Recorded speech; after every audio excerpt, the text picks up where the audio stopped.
Yeah, unfortunately the title of the video is not misleading. Mr. Lonely himself, Akon, is behind a massive scam. If any of you watching grew up in the 90s or early 2000s, I'm sure that name rings a lot of bells because Akon is an artist who was responsible for some absolutely iconic boner jams back in the day. And a few years ago, he decided to pitch a city, Akon City, which would be powered by the blockchain and have their own form of currency called Acoin.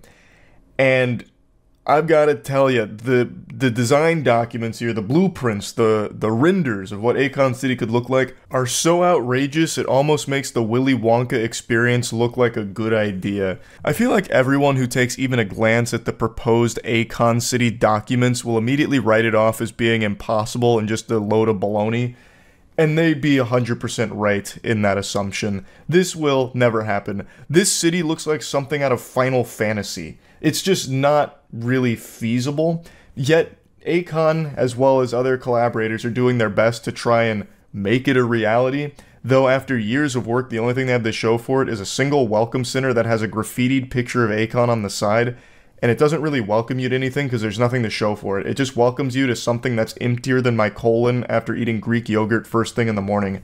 It takes you to basically just an empty field, though there is a single building skeleton there that has a staircase and that's it. And then just a bunch of cattle roaming freely.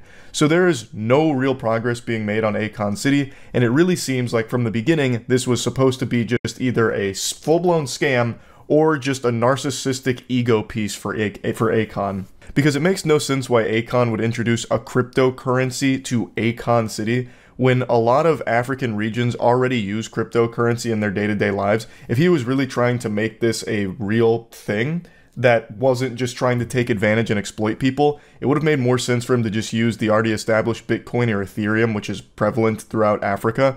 But instead he introduced his own cryptocurrency and said, "I am the bank." He also is the douchebag behind Acoin fucking a ton of early investors. So they actually did sell Acoin, and a lot of people bought into it, and then it immediately collapsed. It went from a 132% gain to a 60% loss, and then started offering refunds. And all these investors, when trying to get their refund, basically just got cold-shouldered and never got their refunds for this. They basically just got rugged like everyone else with the crypto boom a few years ago. But anyway, I recommend checking out Patrick Cece's video for an in-depth look at a lot of what went on behind the scenes at Akon City and Akon himself here. I want to show you what Akon City was supposed to look like and how fucking stupid this entire project seems just from like an outside perspective. It really looks like an impossible to complete task that somehow Akon promised would be done by 2024, and yet all they have right now is like a bare bones welcome center and like a single like skeleton of another building. That's about as bad as the Soulja Boy Game Boy. Okay, show a little respect for the Soulja console. Also, Akon City is so much worse than just releasing a fraudulent game console. It is disgusting to compare the two. Akon's City is like the most egregious over-the-top scam. Like, it's so much worse. Akon actually has a video showcasing it. Look up, "This is Akon City." I don't think I ever saw this. I only ever read about Akon City. So here's the entertainment district. What are these? These aren't even buildings. This looks like when you go into Roller Coaster Tycoon and fuck up the terrain. Who's your architect? This is what it looks like when you like actually trip acid for the first time. It's even bad CG. Yeah. It's melted. Yeah, I guess their chief architect is Salvador Dali. Brought him back with the Akon City in-house necromancer. The Tech District? What does this mean? Tech 003421? What tech what? What is the tech? What are they doing here? Lex Luthor live here or something? What does this mean? What does it mean? Butt Plug City. Yeah, I mean, not wrong. This all does look like something you'd find on Bad Dragon. Health and safety. Wait. Hold on. Hold on. That's... Oh, wait, it's this building. I thought he just reused Tech 001 here for the health and safety building, but it's this building.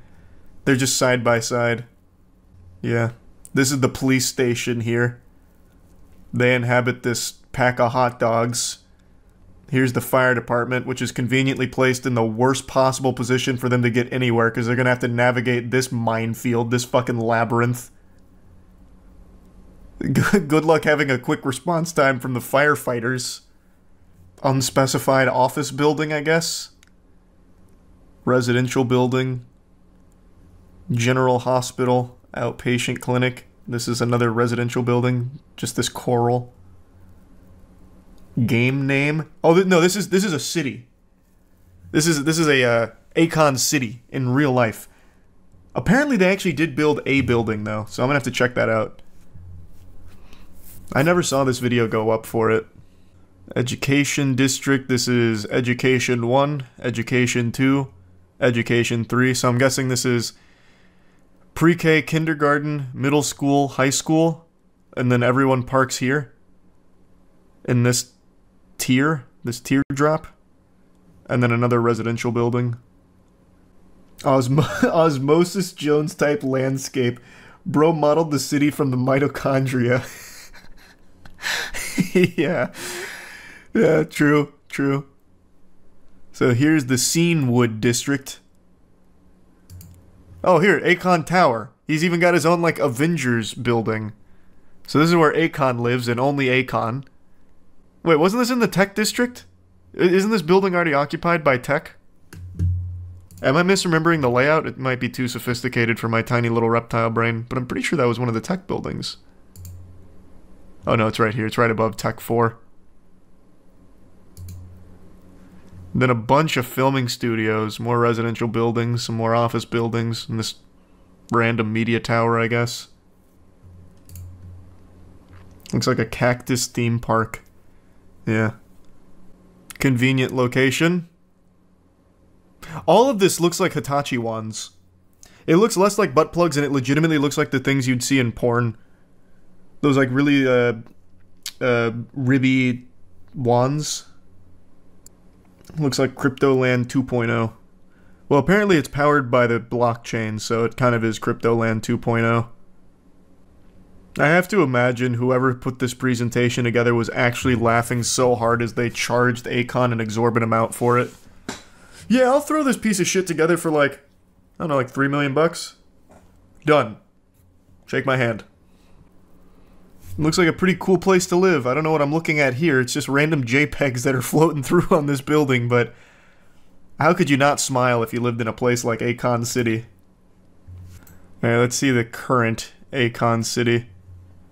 Do we really need an explanation for why Akon City will never happen? I think we all know just by looking at the design blueprints there. Like, come on. Building has like futuristic curvatures outside.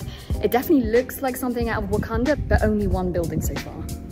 Whoa, what was this? Wait, what? This is there right now. Also, you should probably have someone else come in and do the artwork on the side of your building. Why? That looks like extremely low poly. It's like a PS1 render of Akon. You could definitely find a better artist for that. In March 2022, Stevens asked a judge to freeze Akon's New York assets, claiming that without the measure, Akon would have difficulty repaying an alleged debt.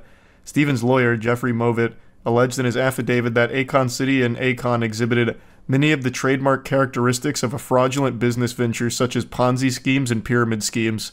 Akon City was likely a scam. Akon denied the allegations about Akon City. The following month, he paid $850K to settle part of the ongoing lawsuit. He said the motion to freeze his accounts has been made out of spite. I mean, likely a scam is very generous. It is 100% a scam. In every possible version of the word. It is official. That's the only thing they've built at Akon City. It's just a welcome center with his face on it. Well, why can't I... Does anyone ever pay a visit to the welcome center? I want to see it. As technology continues to evolve, so do scammers. They continuously adapt and find new ways of fucking people in the ass. Most recently, I've noticed a lot of people taking advantage of the Ukraine-Russia situation where people are setting up fake donation links to help Ukraine when, in actuality, it's just going directly to the scammer. I've seen a ton of YouTube live streams popping up where it's a channel impersonating the official Ukraine account and posting a bogus donation link to a crypto wallet that they own, and it just goes right into their piggy bank, and it's just really fucked up shit. What I'm saying is, there's always tons of scams that are constantly changing. If you've played RuneScape, you have probably been scammed yourself. However, there's one scam as old as time. It's psychic energy manipulation, fake martial arts and shit like that. Honestly, just genuine anime shit where people really believe in this idea that if they focus on their breathing hard enough and really get in tune with their chakras and their belly, they can generate fucking Kamehameha blasts from the palm of their hands as well as set up force fields. It's a scam that's been around since I was a kid. I used to laugh at it when I was young, and I'm still laughing at it today. And it's just as popular, if not more popular now, than it's ever been. So don't be frightened of your passion and your dark energy. Please use it in this. You can put the thumbs up if you like. It's to make contact with our source of power, the Hara, the Tantien, center of energy in the body. And when I say breathe out, and you blow out a black smoke, which is all the negativity, the tiredness, anything that is pain in your body, just breathe it out.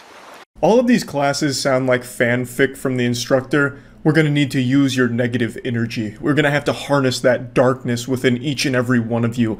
Every heart has its darkness, and today we're going to channel that power into the most devastating, destructive event since the fucking meteor that killed the dinosaurs.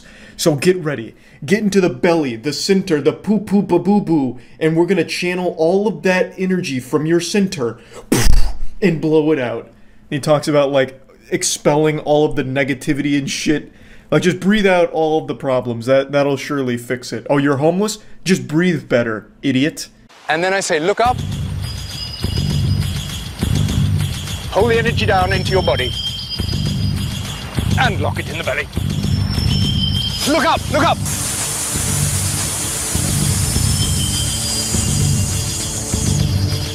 Hard. Yes, it's coming out this way. Good. I love this maneuver right here. They're looking like vampires that just got exposed to sunlight, so they're starting to melt. It's like a Redditor leaving the basement for the first time in 10 years. Now, this video is a video I saw like 7 or 8 years ago now, and it's just a timeless classic. I think it illustrates the entire problem with this scam top to bottom in a nice, easily digestible 7-minute video, which I will of course be breaking up and just showing you the greatest hits here in a nice little montage, give you the cliff notes. But it has everything. It has all of the dumb pseudoscience jargon, it has goofy posing, it has force fields and energy blasts, and it even has immediate regret, which I won't spoil. And I say, bend your knees, cross the arms, and then break the chains.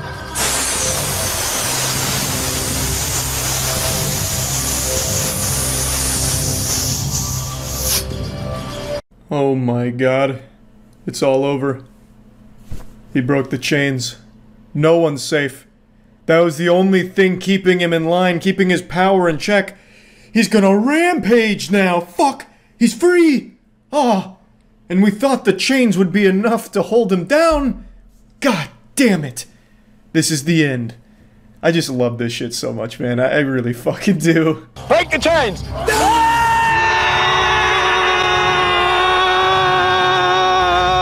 I love the guy in the red looking like Conan O'Brien over there. He's really getting wild and wacky with it. I actually thought for a second he was breaking real chains. He sold the performance so well. Just look at him go. He's experiencing a real exorcism. Maybe there is superhumans amongst us, and this is probably one of them. More power, more passion, more power. Big. Look into the hands. Look into the hands. Look. Look into the space between. Yes. Good. Good. Good. I used to do this exact same thing when I was a child after watching Dragon Ball Z. They're making spirit bombs right now. It's a little spirit bomb making workshop. And I don't think any amount of opening of their third eye is going to necessarily create a real spirit bomb there. Unfortunately, I wish that were different, but it's a lesson I learned the hard way and one that they probably will too soon. This looks like a scene out of the movie Midsummer. Like, this is all very cult-like shit. Good. Good. Good. Yes, Magnus, good. Good. Yes!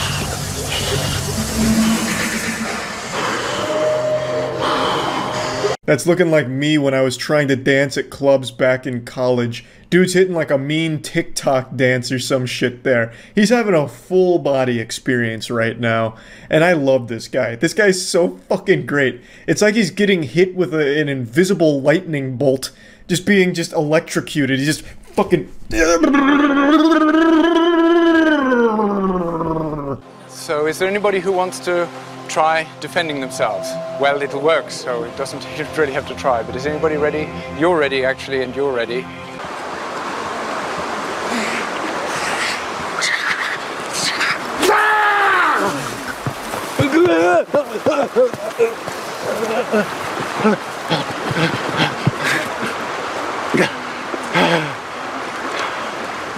You can't argue with the results. That man got fucking blasted. They hit him with the invisible Palpatine force lightning.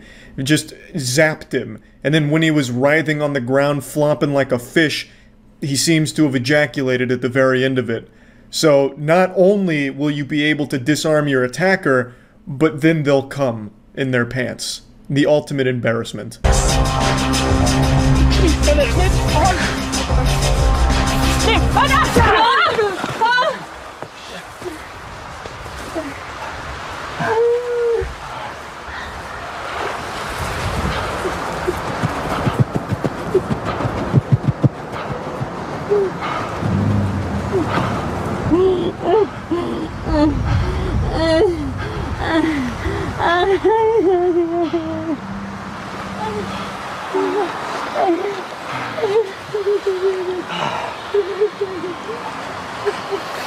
Where were you guys? Where the fuck were you guys?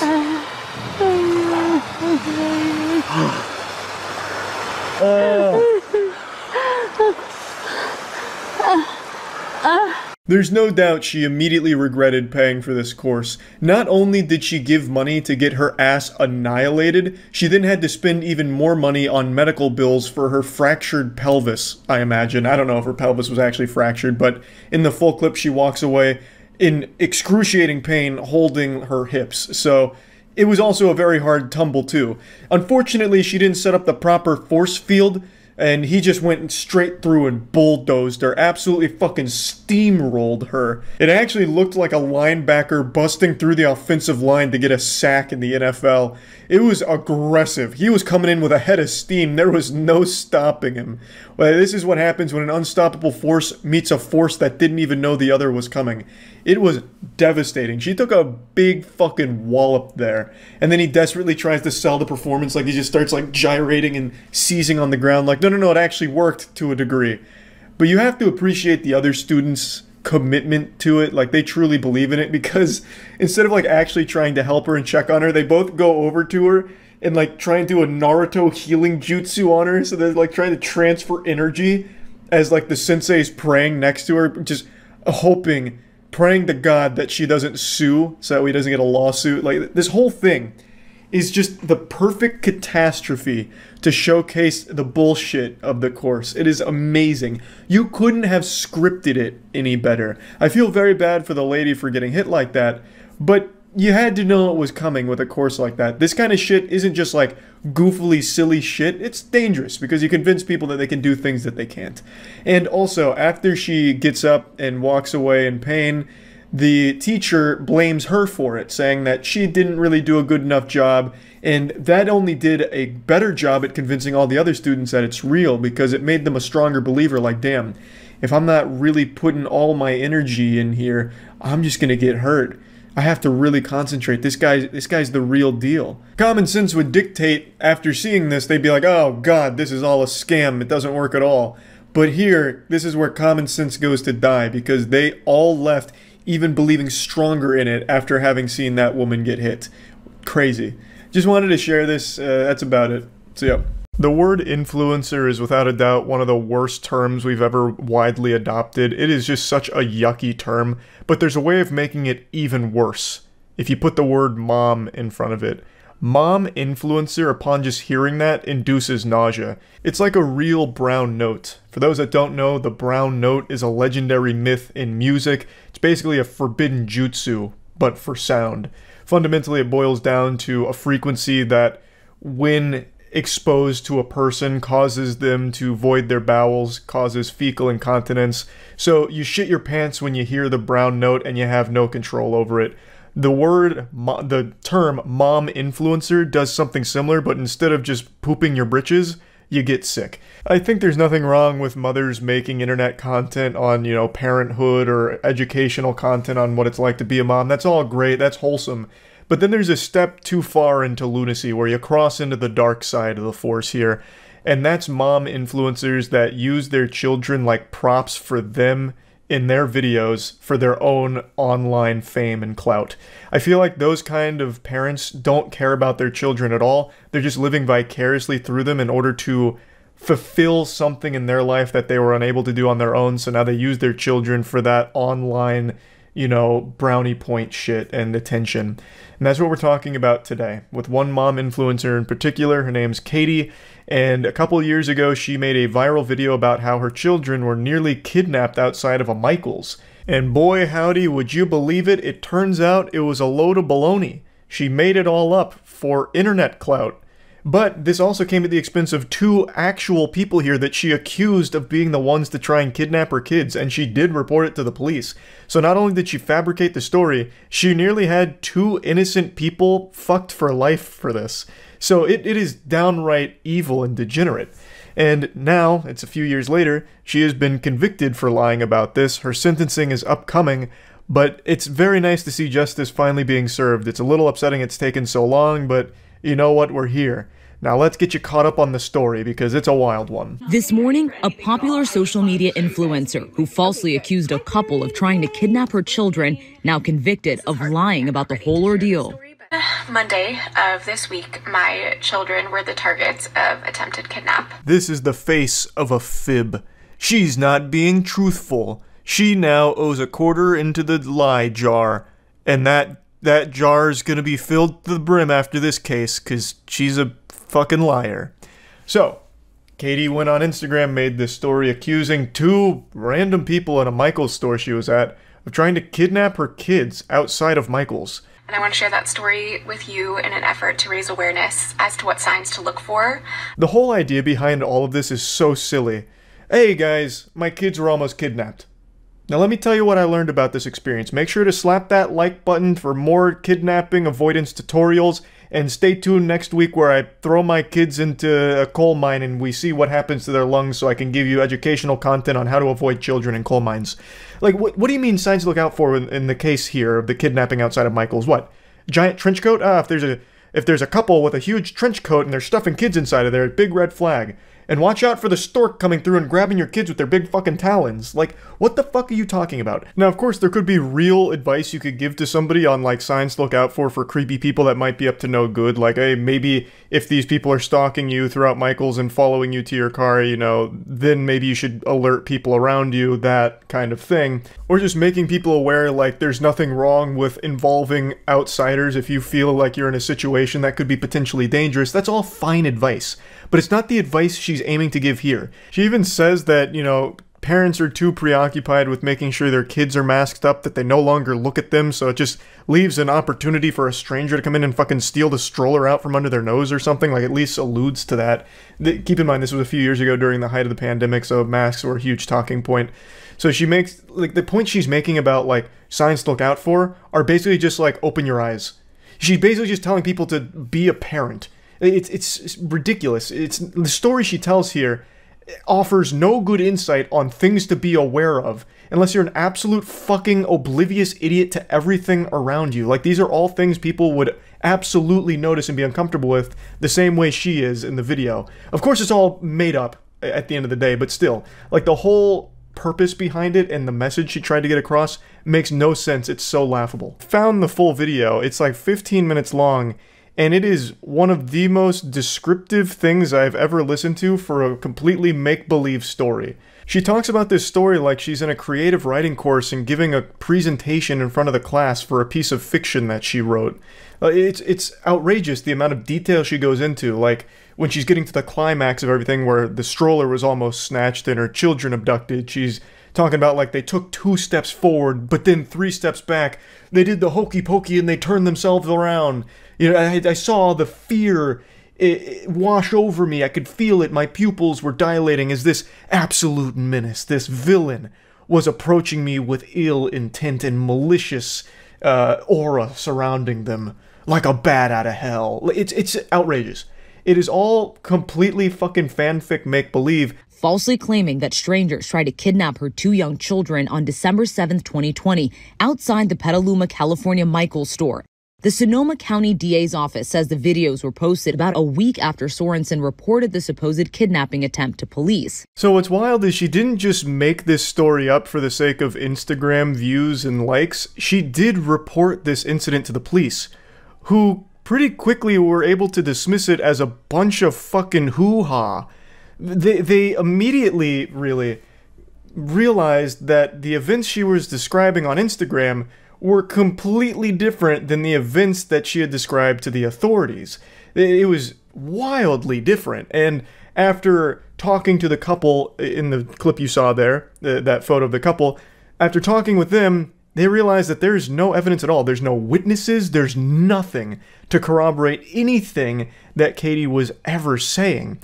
Which is weird because in Katie's story on Instagram, she even talks about like some fucking vigilante, a hero that was there to come and help her out and save the day, really. So it's weird that there wouldn't be any witnesses to confirm any of this happened. So all of it is just so scummy and baffling that she would do something like this for the sake of internet clout. Because she didn't just go home and make this video. She did report this to the police. Why?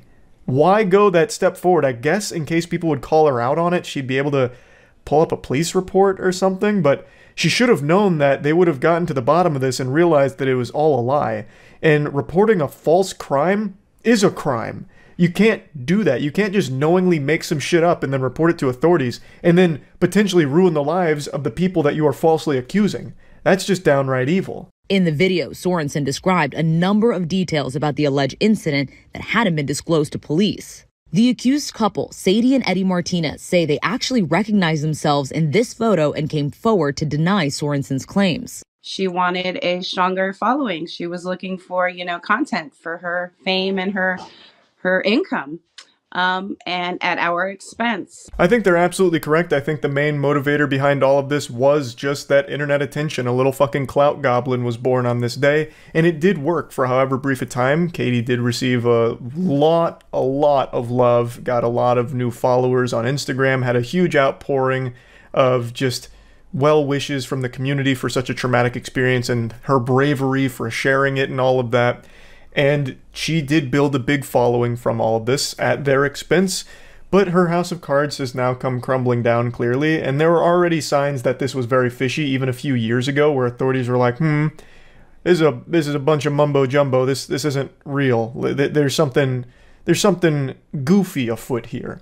So this has been a long time in the oven here cooking, and now we've reached the point where she doesn't have that following anymore. She lost some of her most avid supporters, clearly, because you can't really support someone that does something like this. So now the only thing she has is potentially 6 months in the slammer for this. Sorensen's attorney maintains his client did not lie to police. She misperceived and misunderstood a series of random events which were occurring around her and made a honest report to the police on December 7th. That man looks fearful for his life right there. I don't know what's going on, if he's some kind of like prototype android that's having a hard time expressing emotion, or if Katie's threatening him with some kind of wild accusations and he's feeling the pressure. That man was robotic. But basically the defense is, Katie was too fucking stupid to understand what was happening, so she ended up just making a report that is completely not grounded in reality at all. And we're very sorry that she's so dumb. So they're just playing the she's an absolute idiot card, which I guess is becoming a very popular defense. There's a difference between being stupid and being dangerously stupid. If you're the kind of person that's so fucking dumb that you start making false reports and accusing innocent people of heinous crimes, that's still not excusable. You can't just write it off as, they're just a quirky weirdo that's dumb. You can't do that. They still need to face punishment for that. So even if the guy here is correct in that she just misperceived everything, she still needs to be punished for falsely accusing this couple of things that just didn't happen. Her attorney adding that it was when Sorensen reviewed the evidence that she realized she was wrong. I don't think she had any understanding of how this would spread and the impact it would cause. But some legal experts say this verdict is about accountability. This is a woman who lied for clicks at the expense of a couple in California who wrongly accused them of a very serious crime. I agree. Katie does need to be held accountable for what she's done here. I personally think this wasn't just some like, oops-a-daisy, I'm so dumb moment, I misunderstood everything that happened and made up an entire story around it, silly me. I really think this was a calculated content play where she knew a video like this would garner a lot of support. Because, obviously, who doesn't want to rally behind a mother who went through a traumatic experience but came out okay and is using that as an opportunity to try and educate people in her community to be better prepared for scary things like that in the future. She probably knew that this video would go Insano style on views and engagement, so she went for it. And man, what a terrible idea it was. I don't buy the whole narrative that she's just a bumbling fucking idiot who just misunderstood everything. I think that's a load of hogwash. So, yeah, I just wanted to talk about this story because it's a weird one. That's about it. So, yeah. I know there's been an overwhelming amount of bad news recently, and I figured when it rains it pours, it's best just to give you even more right now. It's official. Akon City has been scrapped. I'm as shocked as you are. I'm as disappointed as you are. Angry, sad, inconsolable even. Akon City was set to be like one of the great wonders of the world. It was going to drag us kicking and screaming into the next age of humanity. It was a multi-billion-dollar project from Akon, Mr. Lonely himself. The city had breathtaking renders for its unique architecture that all looked like fucking barnacles. And it was even going to be powered by its own cryptocurrency, Akon. I don't know about you, but I was scratching at my neck, just itching to convert all of my money to Akon. But unfortunately, it looks like we're never going to get to experience this utopia. I covered this in a video like a year ago, but in a nutshell, Akon pitched Senegal on this big project, multi-billion-dollar, he hyped it up, really just breathed a bunch of fucking baloney into it about... Oh man, it's so absurd that it actually just put some fucking dirt in my throat and made me cough. But he pitched them on this idea, they bought into it, and it went nowhere. And it never really even stood a chance. He wanted to mint a fucking city on the blockchain, basically. And all of his design documents were the most outlandish load of hogwash I've ever seen. We'll go over that in a moment. His renders are actual cinema. It's been many years since Akon was supposed to get all of this in motion. It was a $6 billion real-life Wakanda powered by Akon, but the property got stuck in limbo, and after all these years, the only thing that's been built is a welcome center. Akon was warned in 2024 that failure to meet deadlines and payment schedules to Sapco would result in the forfeit of the property. And that's exactly what happened. Akon continued to stall, and now the land has returned to the state, so they're going to be prioritizing a tourism project instead. So RIP to Akon City, but let's not forget the memories we made along the way. Take a peek at what this could have looked like. So here's the entertainment district. What are these? These aren't even buildings. This looks like when you go into Roller Coaster Tycoon and fuck up the terrain. It's even bad CG. Yeah. It's melted. Yeah, I guess their chief architect is Salvador Dali. Brought him back with the Akon City in-house necromancer. The Tech District? What does this mean? Tech 003421? What tech what? What is the tech? What are they doing here? Lex Luthor live here or something? Butt Plug City. Yeah. This is the police station here. They inhabit this pack of hot dogs. Here's the fire department, which is conveniently placed in the worst possible position for them to get anywhere, because they're going to have to navigate this minefield, this fucking labyrinth. Good luck having a quick response time from the firefighters. Osmosis Jones type landscape. Bro modeled the city from the mitochondria. Oh, here, Akon Tower. He's even got his own, like, Avengers building. So this is where Akon lives, and only Akon. The whole city's design documents look like Spy Kids 3D when they go into the game. Like, there is no sane architect that ever signed off on these. I have half a mind to think that Akon just went to Fiverr and went to a 3D modeler and said, make me like a wacky theme park, and then he just tried to parade it around as like his blueprints for Akon City. Now, as mentioned, none of this ever got built. Nothing ever even got close to getting built. The only thing that currently exists where Akon City was supposed to triumphantly stand is a welcome center. And it is a really interesting looking welcome center at that. A YouTuber actually recently went and did a video on this whole thing. It's a great video, and I just want to show you a quick clip from when they go to the welcome center and one incomplete building that started, stopped, and is just stuck in purgatory. On getting here, I was welcomed by this building with a graffiti written Akon City boldly on the wall. This is nothing futuristic like I saw in the CGI. So we're approaching Akon City, as you can see. That is Akon, and it says Akon City. The best city. You have to go, guys. You have to do it. Alright, we're almost close. That's Akon City over there. We drove inside the city, and this was all I saw. This right here is the only building that has been built in Akon City. Although this building looked futuristic, but this project is looking like a disappointment. That's as far as Akon City ever got. A welcome center with some really interesting graffiti on it, and that one weird, incomplete building. I don't exactly know what that building is supposed to be based on the design documents that Akon has shown us. Maybe that's one of the Tech 002 buildings. It could even potentially be the fire department. I can't tell. You know, it's not as recognizable in that state as it was in the Second Life montage that he made of buildings. But anyway, I just wanted to talk about this and let you all know the bad news that Akon City does seem to be dead. It's actually really fucking sad. Not that Akon City failed, that was always going to fail. This very clearly had all the makings of a scam. Like, that's what it seems like was the goal the whole time here from Akon. That's how it comes across. Because this is actual fucking horseradish.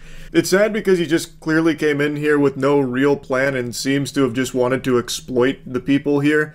And that kind of shit just sucks. So, yeah, anyway, just wanted to give you the update on Akon City. That's about it. So, yep. You know those situations where someone was right about something and they always say, like, I don't need to say I told you so, you learned your lesson, I'll be the bigger man here and not say I told you so? That's just such a load of dog shit. I'm 5'6", I'm not that big a man, so here's me saying I told you so. About like 6 months ago, maybe even longer, on stream, I went on a massive tirade about how the majority of those primitive building YouTube channels were fake.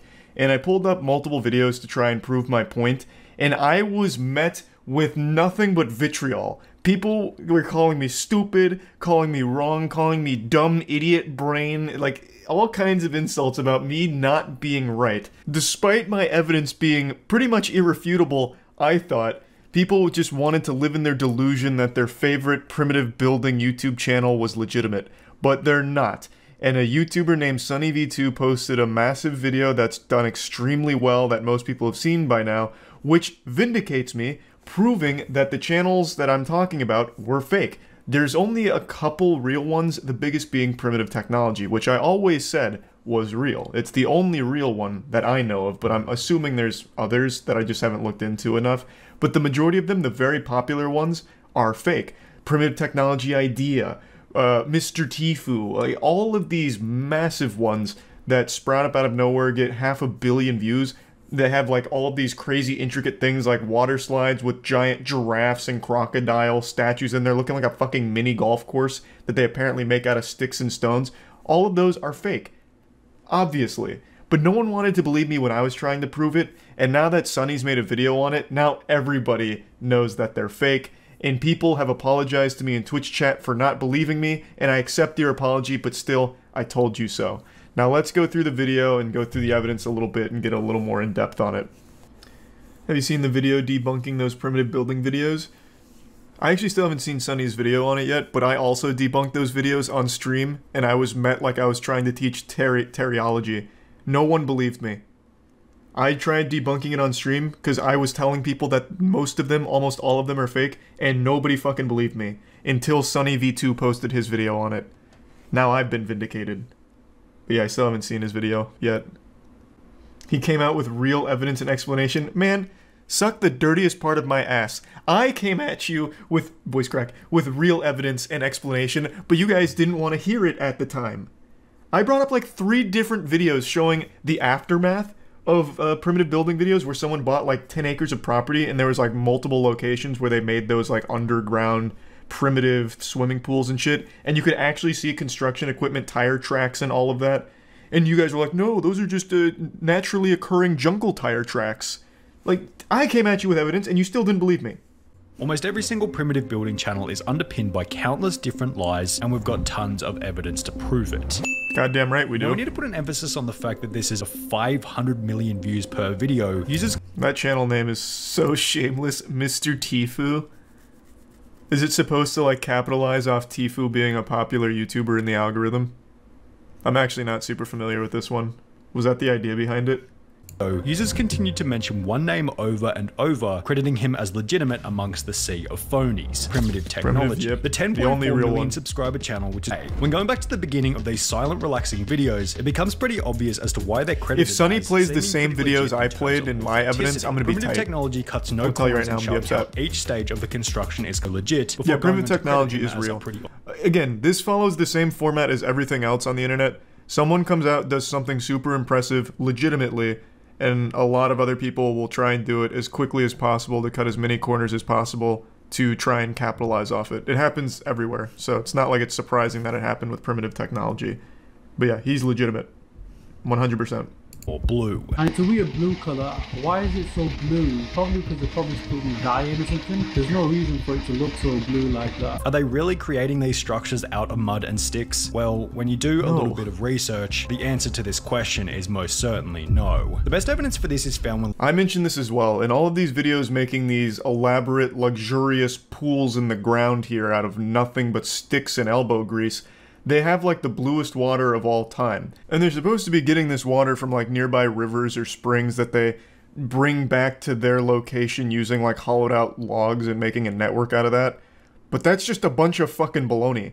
So in the rest of the video, you'll see the cameraman even mentions that they just bring water themselves and put it there. And in another video that I brought up on stream, also mentioned in Sunny's video, it's mentioned that the water that's at those pools isn't even close by. They don't actually use logs or anything. There's even like PVC piping and stuff in order to help with it. But that is just absolutely not even close to being real in any sense. Framed in an 8-foot deep trench. Now, if they're digging this deep with sticks, how are they avoiding large rocks and potential tree roots from, you know, the massive line of trees seen just behind them? Are they being assisted by large machinery? Well, no, we'll get to they're that just in a very little bit, strong. but first, let's focus on the clip where a guy in a white t-shirt can be seen working on a project in the background. Yet, if no, that's just their cameraman.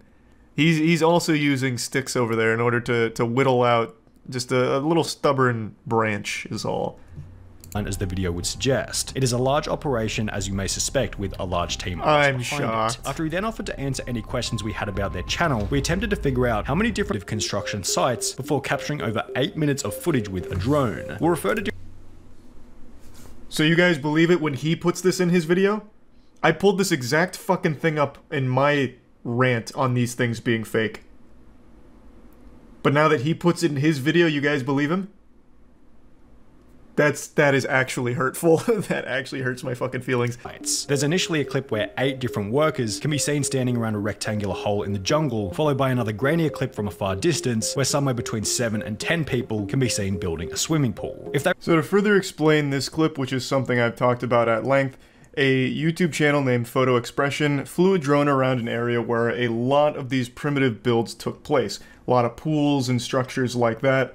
And he saw a lot of the aftermath, which is just a ton of trash everywhere, cement bags, tire tracks, as well as pointing out inconsistencies such as the amount of people that'll get like to work on these. So as you just saw, like teams of 7 to 10 in some cases, maybe even more. The cameraman even mentions that there's never really less than a dozen people working on a build, and this photo expression video just shows a lot of it and giving you a lot of insight into where the builds are taking place and how they're being done. Is when you compare his meticulous method of creating fire in the wild to the fire making of these Southeast Asian primitive channels. As mentioned previously, it becomes comical.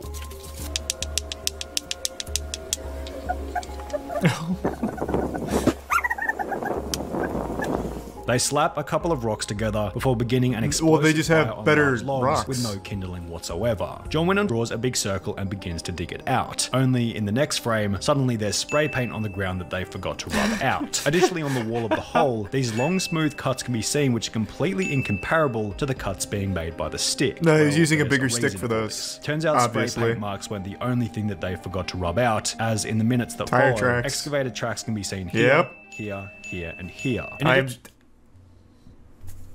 So now you guys believe these are real tire tracks? Interesting. Interesting. Weird. You guys just think I'm some kind of big fucking bumbling idiot who doesn't know what fucking excavator tracks look like. However, was that they forgot to take the actual excavator out of the top right-hand corner. According to the email sent to us by the cameraman on one of these channels. I'm not gonna lie, I'm pretty sure I pulled up that same video and even I didn't notice the actual excavator was there. Yeah, well, you know, I hit more times than I missed in my evidence. But that would have been a really compelling piece for me, I think, I'm not gonna lie. The initial boring process, whilst incrementally we film the builders doing superficial works on the whole. I would have never the video imagined in it which was the excavator this can be seen in big of plain an sight, industry, then though. goes on to strangely display the collection of concrete from a river, which is the exact same clip reused from the previous video. Now, why would they reuse the same clip twice in 2 different videos? Well, it's because collecting concrete from a river is completely and utterly bogus. Concrete doesn't grow in a river, according to a civil engineer who had commented on one of these. I will fully admit, I never really stopped to think about the gathering of concrete. To my stupid little reptile brain, I assumed that you could get something that resembled concrete using river minerals and dirt and mud and shit. I never realized how outrageous that was until Sunny V2's video on it, so I think that would have been a strong point for me to have made, but I was too stupid to make it, so I'm glad Sunny shed light on that, because it absolutely slipped by me. And I think it's important to note that even though it is clearly confirmed these are all fake except primitive technology and maybe a couple others, it's not going to affect them. People are still going to watch even knowing that because they just watch it for that comfort feeling like, oh, this is so satisfying. Oh, look at how cool that giraffe in the pool is.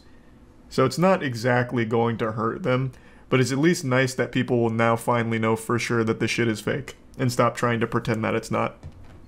The WWE of primitive building.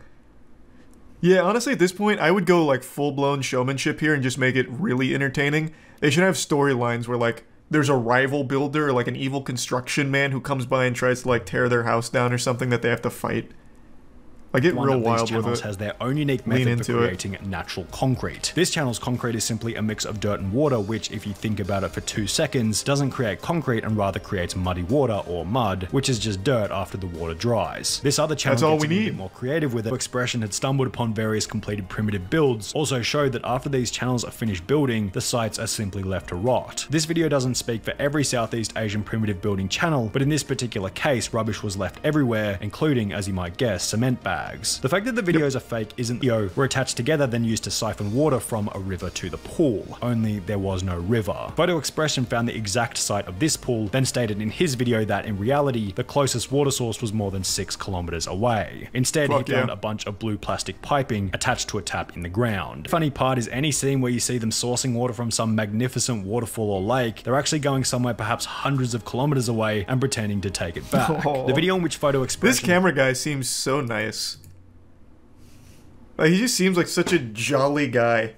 Just, like, actively making fun of them while still working for them. Well, that's a big I told you so moment for me there. Thank you, Sonny. I've been vindicated. In fact, I built 3 mansions already. My man. They hated him for telling the truth. Yeah, I was just ahead of my time. Like Galileo. If I had to guess, I'd say all of those fake primitive building channels are probably all owned by the same company who just outsources it to multiple channels to try and get the most juice for the squeeze, which is why you see so many like variations of the same name, like Primitive Technology Idea, Primitive Technology Life. Mr. Tifu's kind of an anomaly. That one kind of comes out of nowhere and getting real wild, but I really do think it's probably like one company that does it, which is why they're all so similar. Last night on stream, a chatter traveled through dimensions to make me aware of a powerful entity known as Baba Vanga, who was a Bulgarian mystic and healer who passed away in 1996, but she was actually called the Nostradamus of the Balkans because she made so many predictions, and according to a lot of the people that truly subscribe to her power, a lot of her predictions have come true. So I decided to make like a colonoscopy and dive into this hole here to really uncover the truth behind Baba Vanga's abilities. Now, real quick, I just want to say the streams that I've been doing the last couple days have been unbelievably fun. There's been a lot of new faces in the chat that have just brought up a lot of really fun topics, like the other day with the orifice, last night with Baba Vanga. If you're not coming to my streams, you're really missing out. We're getting into some really deep shit. But anyway, we went over a lot of Baba Vanga's predictions on stream, and I did a lot of research after stream on her myself, personally. And she's got a lot of achievements to her name here. Her fucking gamer score for predictions is extremely high. She's got more badges than a Boy Scout because of all these predictions she's allegedly got right. By far her biggest, her crowning jewel, the one you see in every headline that mentions her name, even to this day, is her allegedly predicting 9/11. So this is what you'll see when you look into this. In 1989, Vanga allegedly exclaimed, "Horror, horror, the American brothers shall fall attacked by steel birds, wolves shall howl in the bushes, and innocent blood shall flow, those steel birds," you get it. This is her predicting 9/11, apparently. However, if you go back to try and look at any source with Baba Vanga saying anything like that pre-2001, it doesn't exist. This doesn't come up until well after 2001. In fact, that seems to be the case for a lot of the predictions she gets credit for. And for some reason, she gets credit for anything at all that happens in the world. If you went and got groceries today, well, you bet your sweet bippy Baba Vanga predicted it 26 years ago. If I went and masturbated right now, there'd be headlines about how Baba Vanga accurately predicted that Charles White would masturbate on April 18th, 2024 at 9 p.m. It's ridiculous. So from what I can tell, when anything happens, mainstream media or her followers will just say that Baba Vanga made that prediction over 26 years ago, and they won't even provide evidence half the time. And if they do, like in the case of 9/11 with the steel bird statement, no references to that exist prior to the event happening. So it seems to me, anytime something happens, they attribute it to Baba Vanga having predicted it after the fact. They put words in her mouth with predictions she herself never actually made. The predictions that she has made, like the official predictions from Baba Vanga that I can find, almost all of them have been wrong. Almost none of them have happened. And some of the ones she does get right are some very general ones that I feel a lot of people probably could have gotten right. The same exact thing with Nostradamus, who made so many fucking predictions that, yes, of course, some of them will be correct, because you spit out so many. I have a higher success rate and accuracy with my predictions on fucking video game announcements, and for some reason, they still write about Baba Vanga as if she's nailing all of these predictions all the time. It happens so frequently. Like in 2017, here's an article. Mystic who predicted ISIS 9/11 had 2 prophecies for 2018. You know what those prophecies were? One of them was that China would be the next superpower taking over the US, and that a new form of energy will be discovered on Venus. You can find media writing about her every year and attributing all kind of predictions to her, almost none of which ever even come close to coming true. For last year, 2023, here was her predictions. She said that there'd be a devastating nuclear disaster that would unfold in 2023 with a major power plant explosion that would cause toxic clouds to settle over Asia. And then there's another one of her predictions for 2023 about the Earth's orbit changing slightly. When we go through Baba Vanga's prediction timeline here in a moment, you're going to see that a lot of these sound like terrible sci-fi movie plots. Like time travel comes in, half animal, half human hybrids come in within like 100 years. It gets fucking crazy. It's like all of it is actually written by like Ridley Scott. But anyway, when I was going through mainstream media articles on Baba Vanga year by year, I noticed a pattern where they'd start talking about predictions that she in no way ever made from anything I can find. Not even her followers making rumors up about predictions, and yet mainstream media is saying that she said certain things that she just didn't. It's so weird. I really don't understand why. You can see Baba Vanga's predictions, and you can see that almost all of them are wrong. And yet, for some reason, people really believe that she had this superpower of predicting things before they happened. And the things she gets credit for are things that you yourself can't actually find any evidence of her ever making that prediction in the first place before the event happened. You're just taking strangers at their word that Baba Vanga said that before the event happened. Even though there's no actual documentation to confirm that. It's just people saying, no, she said that. Trust me. That's my source. Trust me, bro. It's just very odd. It's so strange. Do you see the psychic Baba Vanga, who supposedly accurately predicted 9/11, who said World War III will be next month? I've heard about Baba Vanga. She's allegedly predicted things like World War II, Chernobyl, and Barack Obama becoming president. World War II? What do you mean? She predicted World War II? Why didn't she stop it? God damn it, Baba Vanga. She predicted the orifice. Yeah, that was her final prediction. Most terrifying of all, the flesh box. But let me see her World War III prediction, since apparently she made one of those, which I doubt. It's probably just people putting words in her mouth. She was known as the Nostradamus... She was known as the Nostradamus of the Balkans. She left behind predictions for every year up until 5079, when she said the world would end. What was her prediction for 2023? That's a lot of predictions to be making. One of the most alarming 2023 predictions attributed to Baba Vanga concerns a solar storm which could have caused calamitous consequences.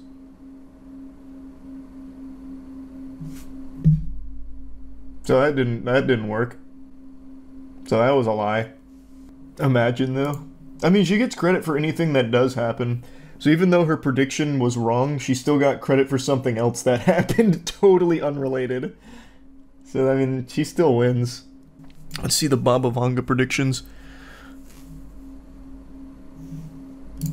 2010, World War III. Well, that didn't work. That was quick. So, she predicted World War III in 2010 and 2024? The war was supposed to begin on November 2010 and end in October 2014. Nuclear will be used initially and then chemical warfare. 2011, as a result of the fallout in the Northern Hemisphere, there will not be any animals or vegetation. 2014, man, this is, what? 2023, she didn't even try very hard. In 2023, her prediction was a little bit of change in the Earth's orbit. Yeah, moderate, I don't know. Earth moved differently in 2023, I guess. And then 2025, yeah, Europe's still settled, kinda, a little bit. She's so popular in the Balkans, my president quoted her once. Why? Why? She's just wrong about everything. Like, immediately. If people were following her predictions, the world would be in a state of disarray. Thinking a world war was happening in November of 2010, and that the nuclear fallout was going to kill every animal and plant. In 2028, creating a new energy source, probably a controlled thermonuclear reaction. Hunger is gradually being overcome, and launched a manned spacecraft to Venus. How in the fuck will we go from pretty much no life left here, and within 10 years, have the ability to send a manned spacecraft to Venus and solve hunger? And also, what would we accomplish on Venus? That's like one of the worst planets we could visit. 2046, any bodies, organs can be manufactured. Cloning. Replacing the bodies is becoming one of the best methods of treatment. Says you must have watched the movie The Island with Ewan McGregor and Scarlett Johansson. During the attack on the Muslim Rome, the United States used a new kind of weapon, the climate. The sharp cooling, instant freezing. And then 2076, we get a classless society. Communism. 2084, nature is restored. In 2088, there's a new disease. Aging for a few seconds. And then 11 years later, rapid aging defeated. In 2100, we get an artificial sun that illuminates the dark side of the... What the fuck is the dark side of the Earth? In 2111, people become living robots. Then there's a small war. Hungary gets signals from space. Then we get Atlantis. Somehow, in 2164, the animals turn half human. That's quite a plot. Why would they do that? How would they do that? Do we do that to them? Yeah, I guess we finally get, like, cat girls. Okay, and then we get a new religion 3 years later. Probably in no small part because of the half-human animals that we've now got living in our world that sprung up out of nowhere. I imagine they probably started the new religion. Drought. Colony on Mars becomes a nuclear power and demands independence from Earth. When did we... She's leaving out crucial details. So now we have a colony on Mars that's demanding independence from Earth. At some point. I guess we abandoned Venus. Stop 2 volcanic eruptions. We now have a full functioning sea colony. Sun slowing, thermonuclear processes, temperature drops. Humanity comes in contact with aliens. Something terrible. And 2256, a spacecraft forgotten to Earth, terrible new disease. I don't know what that means. Is this like world patch notes? No, it's fucking Baba Vanga predictions, which apparently people really believe in, which is outrageous. Because she's just wrong about everything, clearly. She predicted World War III in 2010, and yet people still give her credit for everything that happens on the planet, saying she predicted it. In 2271, restart physical constants are changed, so the laws of physics change. You're telling me, 200 years from now, the laws of physics are going to change. Why would they do that? What the fuck? And then 2 years later, mixing yellow, white, and black races, new race. Wow, that's... Jesus, Baba Vanga. We get time travel in 2288 and new contact with aliens. The sun cools and we're making attempts to light it again. That's actually the plot to a Courage the Cowardly Dog episode, when Courage, Eustace, and Muriel go to the sun and change its light bulb. There's a powerful eruption on the sun which changes the force of gravity. So 3797, all life on Earth is killed, but mankind lay the foundations for new life in another stellar system. Assuming she means solar system. But we already have other planets that we've colonized. We've got Mars, apparently. We've got the power to artificially create suns. So yeah, I'm sure we can make do. 3854, the development of civilization virtually stops and people live flocks as beasts. But then we get a new prophet less than 20 years later that teaches us about religion. Huh? And then a new church. 4304, we found a way to win any disease. Due to mutation, people at last beginning to use their brains more than 34%. So we were stuck using 34% of our brain for how many thousands of years? In 4509, we're getting to know God. The man has Fina. What is that? Is that like swag? The man has Riz? What is that? And why are we getting to know him now? He just said, like, alright, look guys, 4,000 years is enough to stay up here. What's going on? It's good to meet you. Didn't she say that we have a time machine by now? Yeah, we had the time machine like 1,000 years ago. We had a time machine in like 2271, I think. Oh no, that's when the laws of physics changed. It was 2288 that we got time travel. So I feel like all of these things could have easily been avoided, like the bad stuff, if we just time travel. She gave us an OP technology way too early. 4599, we achieve immortality. 4674, development of civilization reaches its peak. The number of people living on different planets is about 340 billion. Assimilation begins with aliens. 5076, a boundary universe. With it, no one knows. 5078, the decision to leave the boundaries of the universe while about 40% of the population is against. We leave the boundaries of the universe? What's beyond the beyond the boundaries of the universe? That's like an anime plot. That's some Gurren Lagann shit. What? We just decided to leave the boundaries of the universe? How could we just even make that decision? We go to the universe sequel, I guess. But then in 5079, it's the end of the world. Who gives a fuck? We have like 1,000 worlds now. What are you talking about? We have so many planets. Who cares about the end of the world? That's small potatoes. I'm more curious about what we do when we leave the boundaries of the universe.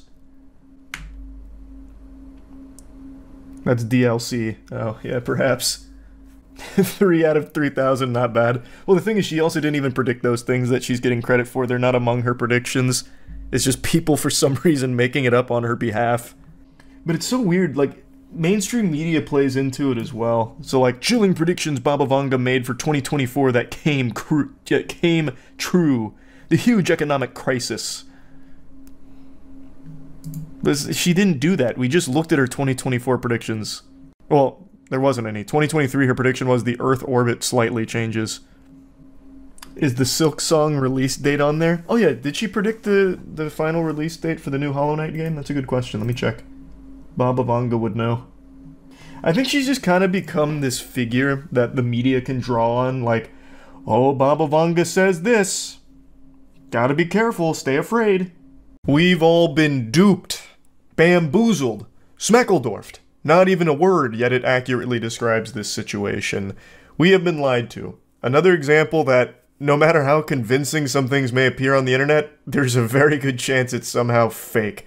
This whole hoopla with Ruby Rose and the obsessed super fan who spent $60,000 on her OnlyFans in a month and then had all of his text messages leak with Ruby Rose that were just completely unhinged, just lunacy. Turns out all of it was a coordinated marketing effort from an agency that worked in collaboration with Ruby Rose as well as the man portraying Brandon. It's not real. It was all a ruse. And many of us, myself in a big way, fell for it hook, line, and sinker because, man, did they do a great job with it. I didn't purchase none of her OnlyFans content. Ruby Rose. Yeah. Okay, so this was all a hoax? I got in the situation where I just went and took a picture with Ruby Rose, right? Like, okay. I got paid for it. I didn't know exactly what it was for. You know, I think it was like a promo thing or something or whatever the fuck it was, you know? I did, in my last video covering this, say that there is a chance that it was all staged because it was so over the top that it may have been used to drive traffic to Ruby Rose's OnlyFans. I at least had an inkling of a suspicion that that was possible, but I really didn't think anyone would ever agree to play the role that this guy did, the obsessed stalker porn addict. And after watching the interview where he blows the lid off of this, it seems he just didn't know the magnitude of it. They kind of kept him in the dark. And he even did get a real fucking tattoo of Ruby Rose's face that is now permanently on the back of his leg. Which, I mean, that's wild dedication. That's method acting that you won't find many classically trained thespians willing to partake in. So they really found a unicorn here with this guy. What a fucking champion to go through with something like that for the sake of driving money to someone that's not him. Now, before fully diving into this complex situation, I want to give a thanks to today's video sponsor. Big thanks to ROG Ally for sponsoring this video. As a fan of ROG, it was a match made in heaven when they asked if I'd be willing to partner with them for their ROG Holiday Advent Calendar, which includes 24 days of giveaways to share the ROG Ally with all of you. The gift of giving. And the ROG Ally can play pretty much every game since it runs Windows 11. It's fully compatible with Steam, Epic, Game Pass, GOG, and more. And it also has a 1080p 120Hz touchscreen panel, so you can tear up Fortnite OG, like absolutely run wild on it, like Matt most likely is behind me. It's lightweight, it's comfortable to hold, great battery life, which means it's easy to game anywhere, so it'll be great for the holidays. Now, ROG gave me a second Ally to share with one of you, so all you have to do is comment hashtag 24 days of ROG, and the giveaway will be open for 7 days, and ROG will be announcing their winners on the Instagram page. For more details on the giveaway and to keep up with the 24 days of holiday giveaways, check out the ROG Advent Calendar in the link below. Happy holidays and good luck, and thanks again to ROG Ally for sponsoring. The interview dives into his lore and how he got this role here and how everything kind of played out behind the scenes. So I'm just going to show you a couple of clips from that, as well as explain what made this so much more believable than other attempts at similar things in the past. And I met up with her. I take this picture. Next day, I'm like the fucking OnlyFans top spender. I knew there was like some kind of thing where there was like, had to do with the OnlyFans top spender shit, but I didn't know what the fuck was going on. So they made it look like I was her top spender, you know? So he's saying that he was under the impression that he was just going to take this picture with Ruby Rose and they were going to use it for some kind of promo thing, and then he eventually found out that now all of a sudden he's the OnlyFans top spender and now he's famous for being a porn-addicted weirdo creep, and he just didn't know exactly what he was getting into here. Now, something that's super interesting is that even though this guy is coming forward and saying that this was all a bunch of mumbo-jumbo, all a calculated marketing effort, there are still people that refuse to believe it. They're going so deep, and I think it's such a testament to the current landscape of the internet, where even when the truth is being revealed, like fully, people just want to live in a fantasy. So what people have concocted here is that all of this is actually the marketing stunt. This guy really did spend 60 grand and more on Ruby Rose, and he's embarrassed and ashamed of it, so he's lying. He's going on this press tour about it in order to try and clear his name. He really did spend all that money. He's lying. He's just trying to cover up his shame with this fairy tale, and I'm smart enough not to fall for it with my galaxy brain. And I find that just so fascinating. So they didn't fill you in on this beforehand? They didn't say, hey, we have this big idea. This is what we're going to do. We're going to fake this thing. So the idea was like, they were like, we're going to use your, I mean, they kind of let me know that I was going to be like this, like one of her like subscribers, I guess, on OnlyFans or something like that, right? I was like, oh, okay, that sounds cool. You know, I didn't know it was going to blow up to this big, huge story. You know, they said it was going to be big. And then, you know, I was like, okay, cool. This is kind of cool, whatever the fuck. I was like, when's money going to start coming in? You know, like I was like, I want some money out of this. So they gave him just like the very basic rundown without filling him in on exactly how everything was going to play out, and he was expecting to be paid for it, I guess, over time through this deal, and that clearly was never in the cards. He was literally used as like a whoopee cushion for the internet to fart with, like just someone to dunk on and get Ruby Rose's name out there even more. Now, in my last video where I covered this, I said, like, yes, it's possible, it could be fake, but what would be the gain? Why would you fake this? Not only from his perspective, like, why would you take this role, but from Ruby Rose's perspective, because I just can't imagine who sees this story and is like, oh, wow, this is inspiring. I need to donate money to Ruby Rose. Like, I don't see how that works. I don't know how you take this marketing campaign and turn it into new OnlyFans subscribers for Ruby Rose. I guess it must work to some extent, otherwise they wouldn't do it, and I'm sure she's made a lot of money from it, but I just don't really get that thought process.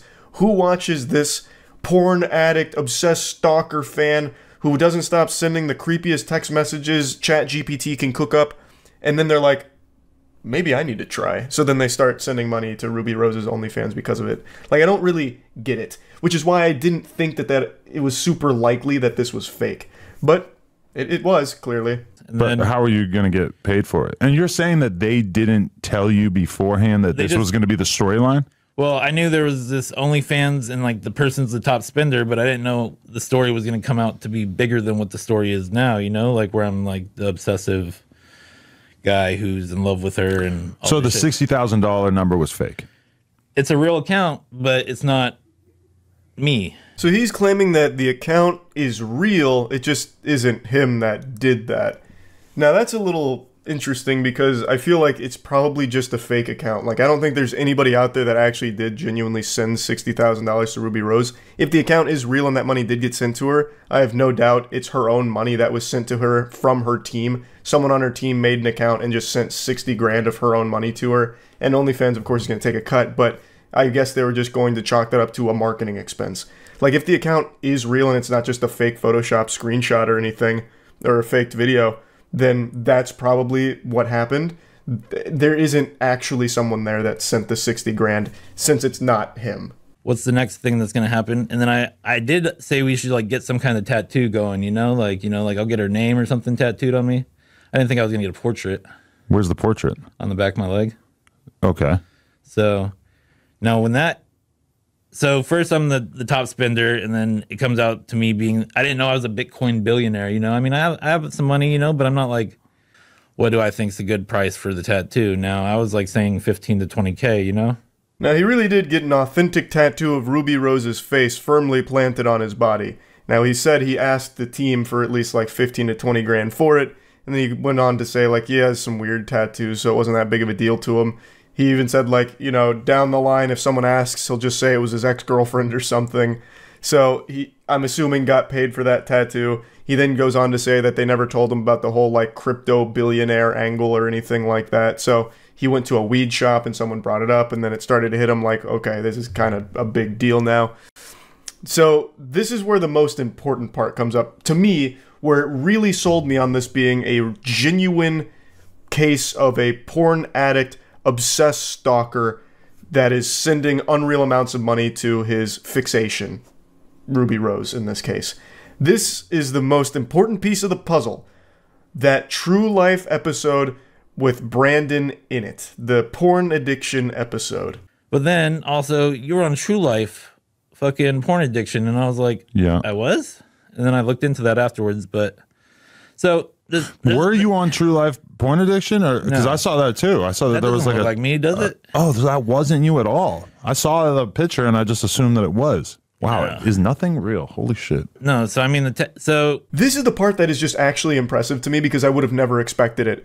So, what happened is after the Ruby Rose initial post with her top OnlyFans spender, there were some super sleuths online that were doing digging to try and find out more about this individual, because at the time he was like a fucking cryptid. This billionaire, you know, wealthy porn addict that's sending all this money to Ruby Rose. This guy was up there with like fucking Slender Man, and people were trying to find out more about him. And then a post came and blew up that claimed that this person in the Ruby Rose photo, the #1 OnlyFans spender, is the same person from this True Life episode about porn addiction, and then showed a screenshot. And the guy in the screenshot from that episode, which is what aired in 2009, does look pretty similar to this guy here, if he was aged 14 years in the future. And I went and I watched that goddamn episode, and I really did think that this was the same individual. But it turns out it is apparently not. So, what this means is this team, Ruby Rose's team, planted that information there in order to sell the authenticity even further. This was one of the core components that convinced me that this was genuine, because you have this episode of a TV show from 2009. This isn't like a fake TV show or a fake screenshot or anything. This was a real episode of a show from 2009 with someone with a porn addiction that does resemble this guy, who is now apparently donating so much money to this OnlyFans creator. It was so thorough. Like, how would they even find someone that looked like him from a show in 2009 about porn addiction? It is the perfect fucking fit. It was going to be, you know, I didn't even know what was going on. And then I get the tattoo, and then it turns out to be, I'm like some obsessive like stalker guy named Brandon, which was the guy on True Life, where he was addicted to porn. And that's why, like, in the messages it says Brandon OnlyFan creep or some shit. I wake up, I see this post, and it's like the tattoo one, right? And then I'm like seeing all the text messages, and I'm like, I didn't even like read it. Like, I seen some of it, and it seemed like it was really bad, so I like just turned my phone off. I really can't express enough how much heavy lifting drawing that connection between this guy and that True Life episode from 2009 did for this narrative. It really did make it so much more convincing. Because as I mentioned in the last video, those text messages are so over the top that it almost does feel satirical. But because I was working under the impression that this was the same individual from the True Life episode, it really does track for someone with a mental illness like that, an obsession, a porn addiction. Like, it does check out. So it's... I'm still kind of stunned at the lengths they went to for this. Not because it's super hard to just, like, fake, you know, a story about, hey, my #1 OnlyFans subscriber, and then like a fake screenshot of how much money they sent, and then even just like a flurry of text messages, you could easily whip that up super quickly. But what is very hard to do is find something that is old and real, the True Life episode, and connect it to something that's happening now. That is what makes it much more difficult. If that component with the True Life episode wasn't there, I probably wouldn't have fallen for this. That was the biggest thing by far. So yeah, wanted to give you the update here because, boy, we've been had with this one. This was a very well put together fucking OnlyFans promotional stunt, I guess. The guy does go on to say that he felt that the whole thing was just getting really weird now. Like, it doesn't seem like he's super happy about how everything played out. He doesn't like being known as this obsessive porn addict weirdo that's, you know, enamored with Ruby Rose to an unhealthy degree or anything. So he doesn't seem really happy about any of it either. But I know who is happy. Ruby Rose and her whole team for this one. They're shaking each other's hands, popping champagne and going fucking crazy together, I bet. So that's about it. See ya.